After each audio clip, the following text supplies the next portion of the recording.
ওই কি রে, মধুও না তরমুজও না, এবার ইসরায়েল বুঝতেছে এটা কি।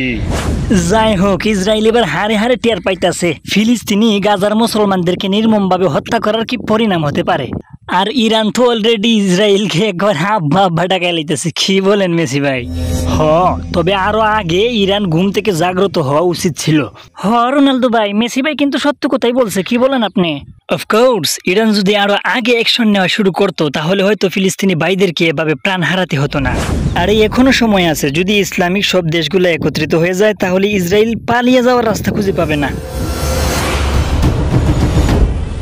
আর রে ভাই, আপনারা ইরানের খামেনির বক্তব্য শুনছেন? ও করে সুজা বইলা দিছে যে আমরা ইসরায়েলের সামনে কখনো মাথানতি করব না, যুদ্ধের জন্য আমরা প্রস্তুত আছি। শুনছি শুধু ইরানের আক্রমণ ফিরাইতে গিয়াই নাকি গত 48 ঘন্টায় প্রায় $150 কোটি খরচ হইয়াই গেছে।